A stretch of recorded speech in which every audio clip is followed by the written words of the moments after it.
Good morning students. पिछले video में हमने रासायनिक समीकरण और रासायनिक समीकरण की विशेषताएं पढ़ी थी। इस वीडियो में हम रासायनिक समीकरण संतुलित करना सीखेंगे। रासायनिक संयोजन के द्रव्यमान संरक्षण नियम के अनुसार किसी भी रासायनिक समीकरण में तीर के निशान के बाईं ओर के यानी कि लेफ्ट हैंड साइड के तत्व के परमाणु की संख्या और दाईं ओर के यानी कि राइट हैंड साइड के तत्व के परमाणु की संख्या समान होती है, यानी कि इसमें द्रव्यमान संरक्षित रहता है। लेकिन अगर किसी भी समीकरण में बाईं ओर के और दाईं ओर के तत्व के परमाणु अगर समान नहीं होते हैं तो उसे हम असंतुलित रासायनिक समीकरण कहते हैं, या जिसे हम कंकाली समीकरण भी कहते हैं। अब असंतुलित रासायनिक समीकरण को संतुलित करने की एक विधि है जिसका हम प्रयोग करते हैं। उस विधि का नाम है अनुमान विधि, या जिसे हम हिट एंड ट्रायल विधि भी कहते हैं। अब उदाहरण के तौर पर देखिए, जैसे कार्बन प्लस ऑक्सीजन जिससे बनता है कार्बन डाइऑक्साइड गैस। अब इस रासायनिक समीकरण में देखिए आप कि तीर के निशान के बाईं ओर के जो तत्व हैं जैसे कि कार्बन और ऑक्सीजन, हमने उसे लिख दिया। राइट हैंड साइड में भी हम कार्बन ऑक्सीजन लिखेंगे क्योंकि जो उत्पाद के रूप में बन रहा है उसमें भी कार्बन और ऑक्सीजन दोनों हैं। अब हम देखेंगे कार्बन के कितने परमाणु हैं इस तरफ लेफ्ट साइड में, एक, तो यहाँ हमने 1 लिख दिया। ऑक्सीजन के कितने परमाणु हैं, 2, तो यहाँ हमने 2 लिख दिया। अब हम दाईं ओर देखेंगे राइट हैंड साइड में, इसमें भी कार्बन के परमाणु कितने हैं, 1, और ऑक्सीजन के कितने हैं, 2। अब हम देखेंगे कि दोनों ही तरफ कार्बन के और ऑक्सीजन के दोनों के परमाणु जो है वो दोनों समान हैं। इसका मतलब कि ये समीकरण संतुलित समीकरण है। अब नेक्स्ट उदाहरण देखिए, मैग्नीशियम की क्रिया जब ऑक्सीजन से होती है तो उससे बनता है मैग्नीशियम ऑक्साइड। अब यहाँ पे भी हम हिट एंड ट्रायल विधि का उपयोग करेंगे। यहाँ हमने लिखा मैग्नीशियम और ऑक्सीजन, राइट हैंड साइड पे लिख दिया मैग्नीशियम और ऑक्सीजन। अब हम देखेंगे तीर के निशान के बाईं ओर जो मैग्नीशियम के परमाणु कितने हैं, 1, ऑक्सीजन के परमाणु कितने हैं, 2।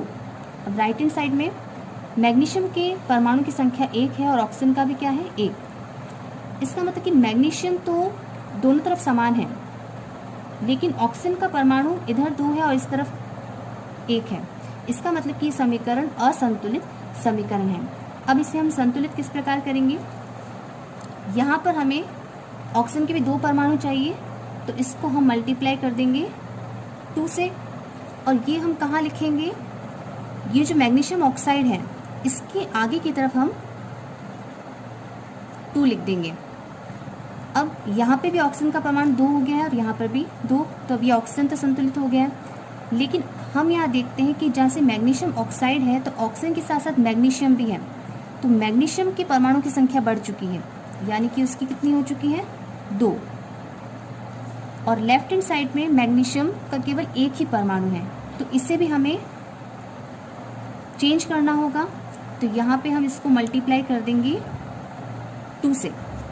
अब ये 2 हम कहाँ लिखेंगे, इस मैग्नीशियम के आगे की ओर। अब हम देखेंगे कि इस समीकरण में लेफ्ट साइड में मैग्नीशियम के 2 परमाणु हो गए, राइट साइड में मैग्नीशियम के 2 परमाणु हो गए, लेफ्ट साइड में ऑक्सीजन के 2 परमाणु हो गए और राइट साइड में भी ऑक्सीजन के 2 परमाणु हो गए। इसका मतलब कि अब ये जो समीकरण है वो संतुलित समीकरण है। अब नेक्स्ट उदाहरण हम देखेंगे मेथेन का दहन। मेथेन गैस होती है CH4 प्लस ऑक्सीजन जिसकी क्रिया से बनती है CO2 गैस प्लस H2O यानी कि जल। अब इस समीकरण को हम देखेंगे, सबसे पहले तीर के निशान के इस तरफ कितने तत्व हैं, कार्बन, हाइड्रोजन और ऑक्सीजन, तो यहाँ हम लिखेंगे carbon, hydrogen, oxygen. Same right side में भी लिखेंगे कार्बन, हाइड्रोजन और ऑक्सीजन। अब हम देखेंगे इसमें कितने कार्बन के परमाणु कितने हैं, लेफ्ट साइड में 1, राइट साइड में भी कार्बन का परमाणु कितना है, 1, तो ये संतुलित है। हाइड्रोजन के परमाणु की संख्या लेफ्ट साइड में है 4 और राइट साइड में है 2, ये संतुलित नहीं है ना। और ऑक्सीजन के परमाणु की संख्या लेफ्ट साइड में है 2 और राइट साइड में है,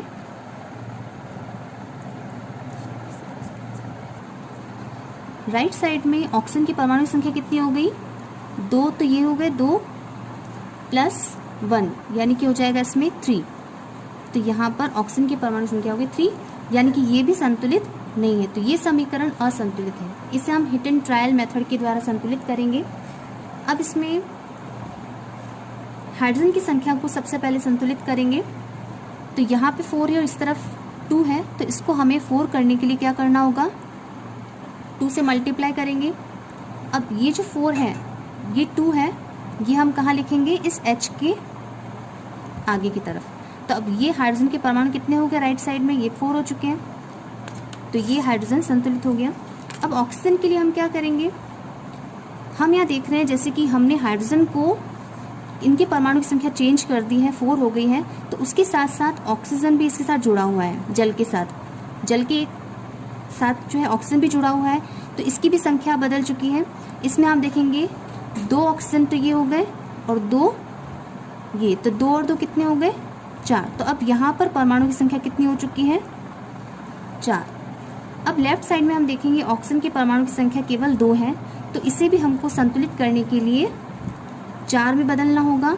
तो उसके लिए इसे हम मल्टीप्लाई करेंगे 2 से, और ये 2 हम लिखेंगे इस ऑक्सीजन के आगे।